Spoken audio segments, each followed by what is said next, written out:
데살로니가 후서 2장 13절부터 17절까지 같이 합독하겠습니다. 주께서 사랑하시는 형제들아, 우리가 항상 너희에 관하여 마땅히 하나님께 감사할 것은 하나님이 처음부터 너희를 택하사 성령의 거룩하게 하심과 진리를 믿음으로 구원을 받게 하심이니, 이를 위하여 우리 복음으로 너희를 부르사 우리 주 예수 그리스도의 영광을 얻게 하려 하심이니라. 그러므로 형제들아, 굳건하게 서서 말로나 우리의 편지로 가르침을 받은 전통을 지키라. 우리 주 예수 그리스도와 우리를 사랑하시고 영원한 위로와 좋은 소망을 은혜로 주신 하나님 우리 아버지께서 너희 마음을 위로하시고 모든 선한 말과 말에 굳건하게 하시기를 원하노라. 아멘. 주께서 사랑하는 형제들, 오늘 13절에 보면 나와 있죠. 주께서 사랑하는 형제들은 어떤 형제들이냐? 오늘 본문에 나와 있습니다.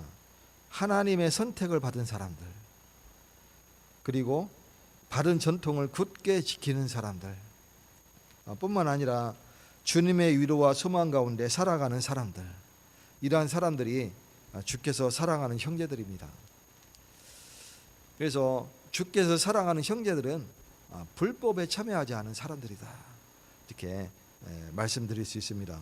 그러면 여기서 말하는 불법은 뭡니까? 데살로니가 2장 4절에 보면 그는 대적하는 자라, 신이라고 불리는 모든 것과 숭배함을 받는 것에 대항하여 그 위에 자기를 높이고 하나님의 성전에 앉아 자기를 하나님이라고 내세우느니라. 적그리스도죠. 그래서 자기가 신인 것 같이 교회의 모습을 띠고 있지만 교회 위에 하나님의 자리에 자기가 앉아 있는 거예요. 특히 한국에 참 많은 것 같습니다. 통일교가 그렇고 신천지가 그렇고 JMS가 그렇고 그 외에 뭐 돌나라 뭐 여러 가지 뭐 많이 있죠. 한국에 참 이단이 굉장히 많습니다.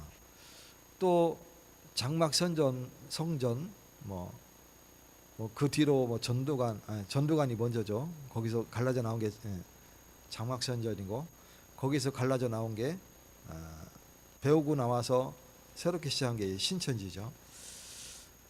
우리는 이단의 뿌리들을 쭉 살펴보면 그들이 일제 강점기 때 그 이단의 뿌리가 3개인데 그 3사람이 만난 적이 있어요. 그래서 이 만나서 서로 교제했어요. 서로 토론을 하면서 주고받고 그래서 서로 이렇게 상통하는 것들이 있는 거예요. 이단도 이렇게 서로 모여서 주고받고 하는구나. 그렇게 해서 더 신앙의 바탕을 굳건히 세우고, 그래서 한국 땅에 통일교가 막 일어나고 전도관이 막 일어나고 그 외에 여러 가지 이단들이 막 일어나는 모습들을 보게 됩니다. 이런 것들을 얘기하는 거예요. 이 불법이라는 것은 그러한 것들을 말하는 거죠. 거기에 참여하지 않은 사람들, 누구를 얘기하냐면 데살로니가 교회 성도들을 얘기하는 거예요. 이 많은 불법이 일어났는데 거기에 참여하지 않은 사람들이다, 이렇게 바울이 그들을 칭찬하면서 감사하는 그런 모습들을 보게 됩니다. 그러면서 데살로니가 성도들을 향하여서 너희는 그들과 다르다, 이렇게 얘기합니다. 세상은 불법을 사랑합니다. 그래서 정치인들이 그 단체들과 막 서로 통하죠. 그리고 한번 들어보면 그게 진리 같고 막 이렇게 빠져들게 됩니다. 불법이 가득한 세상 속에서 하나님의 백성이 어떻게 살아가야 하는지 오늘 본문은 분명히 말씀하고 있습니다. 그럼 어떻게 살아가야 됩니까? 첫 번째, 그러한 사람들은 하나님의 선택을 받은 사람들이다. 제가 예전에 신앙생활 할 때에 그래도 중년 부부라고 치기에는 조금 약간 젊은 부부가 중년 초입이죠. CCC 출신이고 거기서 만나서 서로 결혼했대요. 연애해서. 그리고 이제 사회에 나왔을 때 이 사람들이 내가 전에 섬기던 그 단체에 소속돼서 전도에 열정해 가지고 막 열심히 이렇게 훈련도 받고 훈련을 참 많이 받았어요.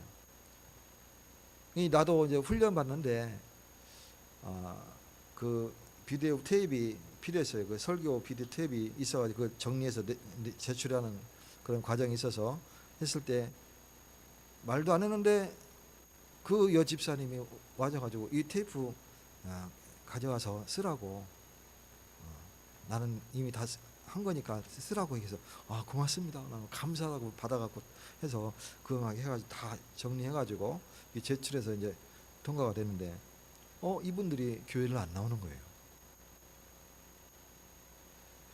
얘기를 들어보니까 신천지로 갔대요. 이렇게 훈련을 많이 받고 신앙이 깊은 분들 같은데 어떻게 신천지로 갈 수 있지? 그때는 굉장히 그 표현은 잘 안 했지만 약간의 충격이 좀 왔었어요. 어떻게 이런 일이 일어날 수 있지? 하나님의 선택을 받은 사람들, 가족 중에 가족 복만을 위해서 열심히 기도하고 있는데 누구는 이단 단체에 가고 있고 누구는 교회에 나와서 예배 드리고 있고 어떻게 이런 일이 있을 수 있습니까? 제가 훈련 받을 때에 그 신학원에, 전도 신학원에 같이 참여했던 남자 집사님이었어요. 부인은 이단 단체에 나가고 자기는 이제 여기 나와서 같이 이제 예수가 그리스도라고 이제 은혜 받고 그리고 남동공단에 다니는데 거기서 이제 전도운동 하려고 막 이렇게 하고 몸부림치고 일하는 사람이 참 순수해요. 굉장히 순수하고 그런데 어떻게 그런 일이 있을 수 있습니까? 하나님의 부르심을 선택을 받은 사람들, 이거는 개인적으로 하나님과 나 사이의 계약의 관계이기 때문에 우리가 뭐라 할 수 없는 거예요. 그래서 하나님의 부르심에 우리가 그 부르심에 우리가 은혜를 누려야 됩니다. 오늘 13절에 보면 주께서 처음부터 너희를 택하사 성령의 거룩하게 하심과 진리를 믿음으로 구원을 받게 하심이다. 불법에 참여하지 않은 그 첫 번째 이유입니다. 그 이유는 우리의 힘이 아니고 하나님의 은혜로운 선택 때문에 그래요. 우리가 기도해서 이 사람이 거기서 안 빠지게 됐다, 이게 아니고 하나님의 은혜로운 선택이에요. 그래서 그것을 우리가 하나님께 막 따지고 이거 어떻게 이렇게 된 겁니까? 막 이렇게 할 수가 없는 거예요. 도공이 이 도자기를 만들 때에 어떤 것은 이쁜 화병으로, 어떤 것은 대접으로, 어떤 것은 그냥 도기로 이렇게 만드는데 나는 왜 못생긴 도기로 만듭니까? 그건 도공 마음이죠.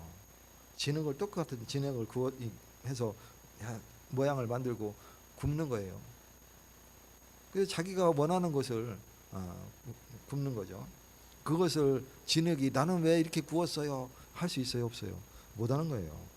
하나님이 선택하시고 부르시고, 그래서 하나님께서 먼저 우리를 택하신 줄 믿으시기 바랍니다. 그것은 우리의 공로나 공적이나 우리의 노력 때문이 아닙니다. 우리의 자격 때문이 아니고 구원은 하나님의 주권적인 은혜예요. 에베소서 1장 4절에 보면 곧 창세전에 그리스도 안에서 우리를 택하사, 창세전에 세상을 만들기도 전에 그리스도 안에서 우리를 예정하시고 택하시고 하나님의 때에 우리를 부르신 줄 믿으시기 바랍니다. 성령께서 거룩하게 하십니다. 이전과 같은 삶을 살 수 없어요. 성령의 거룩하게 하심과 성령께서 우리를 거룩하게 하십니다. 그래서 성령께서 우리를 죄를 깨닫게 하시고 거룩한 삶으로 인도하는 거예요. 근데 의도적으로 계속 죄를 범하는 사람은 뭡니까? 그 사람은 말은 성령 하는데 성령의 사람이 아닙니다. 그렇기 때문에 절대 우리가 실수할 수는 있지만 같은 죄를 범해서는 안 되겠습니다. 진리를 믿음으로 구원받은 사람들이에요. 선택받은 사람은 진리를 믿음으로 구원받았어요. 거짓을 따르지 않는 가장 큰 힘은 진리를 붙드는 겁니다. 우리가 이단에 빠지지 않는 가장 큰 힘은 뭐냐면 진리를 붙드는 거예요. 그러면 빠지지 않습니다. 다른 방법 없어요. 뭐 열심히 노력하고 기도하고 물론 당연히 필요하죠. 그러나 그리스도를 붙잡는 사람은 이단의 사상에 빠지지 않습니다. 왜 그렇게 훈련받고 그렇게 오랫동안 믿음 생활을 한 사람이 이단 단체로 홀라당 갔을까요? 왜 그럽니까? 결국은 진리 대신 그리스도를 정확하게 붙잡지 않았기 때문에 다른가 무언가로 채우려 했기 때문에 그와 같은 일들이 일어난 겁니다. 우리는 세상과 구별된 삶을 살아야 됩니다. 그것이 하나님의 선택받은 백성인 것입니다. 구별된 삶을 살아가는 저와 여러분 되시기 바라겠습니다. 불법에 참여하지 않고 하나님을 택하심 받은 사람은 받은 전통을 굳게 지키는 사람들입니다. 오늘 본문 15절에 보면 그러므로 형제들아 굳건하게 서서 말로나 우리의 편지로 가르침을 받은 전통을 지키라. 우리가 받은 전통을 지켜야 되는 거예요. 전통을 깨라 하는 것, 그거는 구약의 율법의 전통을 깨라는 거예요. 그걸 말하는 것이지, 구약의 제사법을 깨라는 것이지, 그 제사의 주인공이 예수님 아니십니까? 그분이 피 흘려 죽으심으로 말미암아 단번 제사로 우리의 모든 죄를 다 용서하신 줄 믿으시기 바랍니다.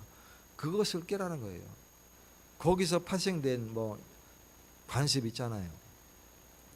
할례라든가 율법이라든가 이 모든 것들을 우리는 뛰어넘을 수 있어야 됩니다. 그래서 형제들아 굳건하게 서서 말로나 우리의 편지로 가르침을 받은 전통을 지키라.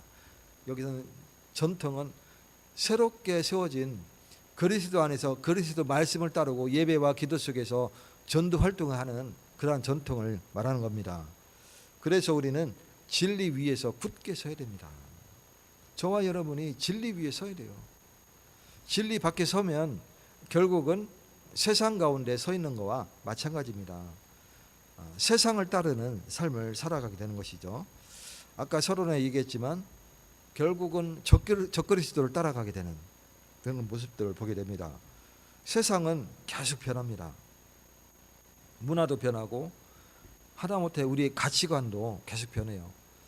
100년 전 사람들의 가치관과 지금 이 시대의 사람들의 가치관은 다릅니다. 또 지금 현재 시대의 가치관과 10년 뒤에 그 세대의 가치관은 또 다르게 변할 것입니다. 당연하죠. 지금은 우리 세대나 우리 윗세대 같은 경우는 AI 시대에 이렇게 막 변해가는 것이 굉장히 거부감을 느낍니다. 그러나 우리 다음 세대는 AI과 굉장히 친숙하게 되는 것이죠. 뭐가 하나님의 뜻인지 우리는 모릅니다. 다만 이 모든 것은 다 하나님이 허락하셨기 때문에 이러한 일들이 계속 일어나고 있는 거예요. 그렇다면 우리가 그것을 마냥 거부하는 것만도 정답은 아닌 것 같아요. 그래서 우리는 이 변함 속에서 변하지 않는 하나님의 말씀을 붙잡아야 돼요.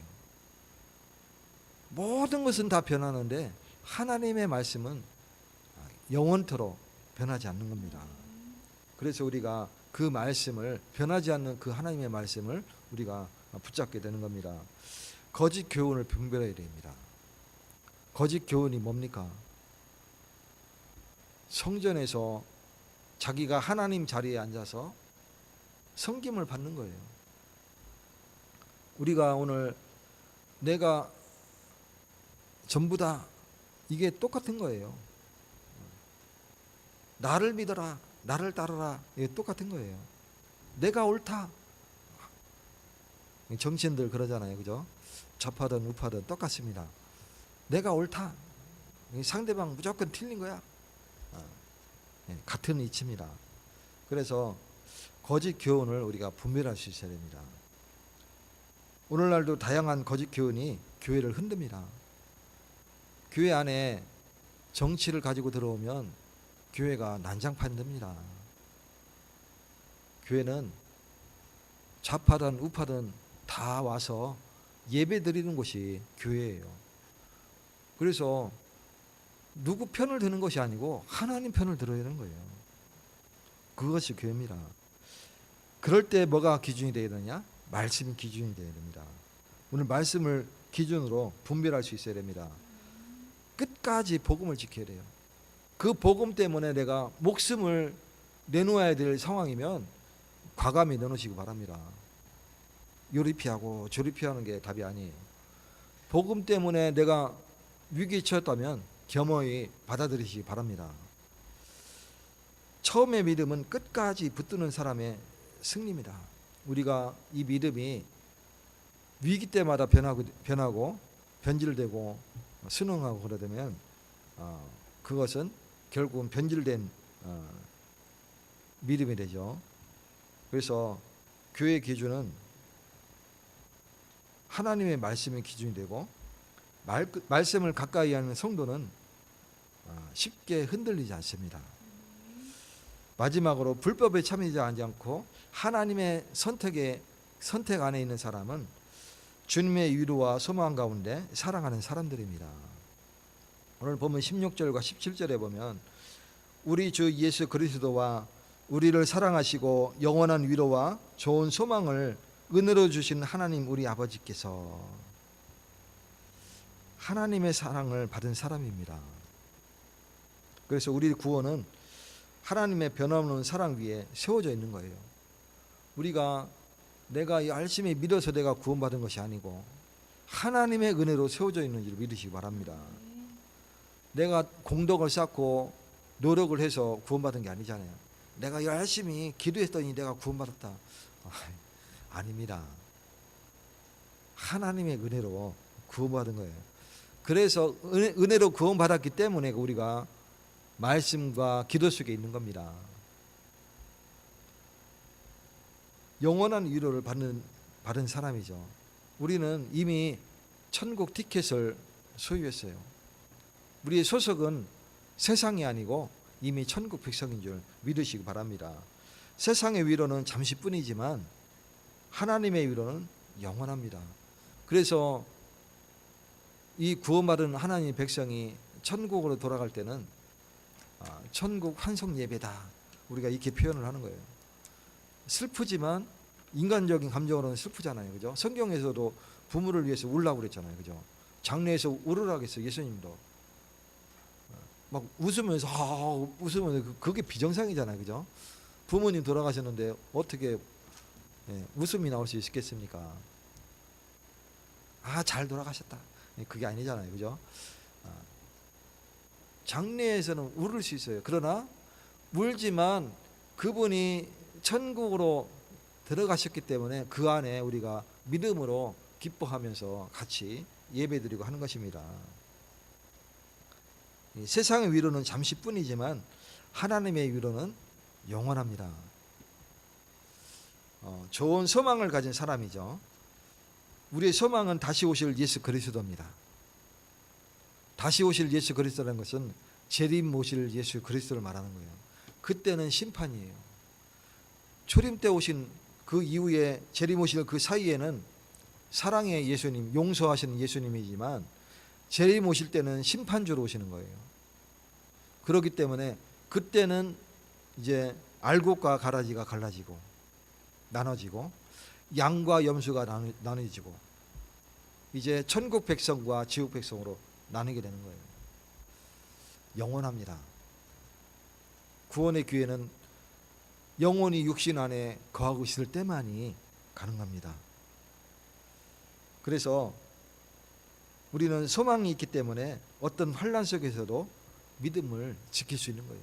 우리는 이미 천국 백성으로 구원받은 백성이기 때문에 그 소망이, 예수님이 재림 오실 그 소망이 있기 때문에 우리는 어떤 환난 속에서도 믿음을 지킬 수 있는 겁니다. 두렵고 떨리죠. 무섭죠. 당연하죠. 그건 인간적인 감정입니다. 누구나 다 그럴 수 있습니다. 그렇지만 그러한 감정 속에서도 우리는 믿음을 굳건히 지킬 수 있는 이유는 뭐냐? 바로 예수님의 부활 소망이 있기 때문에 그렇습니다. 불법이 많아질수록 성도는 더욱 선한 말과 선한 행실로 하나님의 영광을 나타내야 됩니다. 저와 여러분이 하나님의 영광을 어떻게 나타내느냐? 우리의 말과 행동이에요. 우리의 말과 행동이 선한 행실로 그리고 하나님의 영광으로 나타나게 됩니다. 결론적으로 불법과 거짓이 넘쳐나는 이때 우리 성도는 세상의 흐름을 따라가는 사람이 아니라 하나님의 진리 위에 굳게 서서 끝까지 믿음을 지키는 사람입니다. 하나님께서 우리 모두에게 성령의 능력을 더하셔서 불법에 참여하지 않고 진리를 사랑하며 또 선한 말과 행실로 주님을 영화롭게 하는 성도들이 되시기를 주님의 이름으로 축원드립니다. 하나님 감사드립니다. 우리 수요 밤 예배로 하나님 앞에 드립니다. 불법에 참여하지 아니하고 하나님의 택하심 속에서 이제는 전통을 지키며 하나님의 위로와 소망 가운데 거룩한 삶을 살아갈 수 있도록 축복되게 하여 주시옵소서. 우리의 말과 행동이 온전히 하나님의 영광을 나타내는 삶이 될 수 있도록 인도하여 주시옵소서. 예수 그리스도 이름으로 기도 올리옵나이다. 아멘.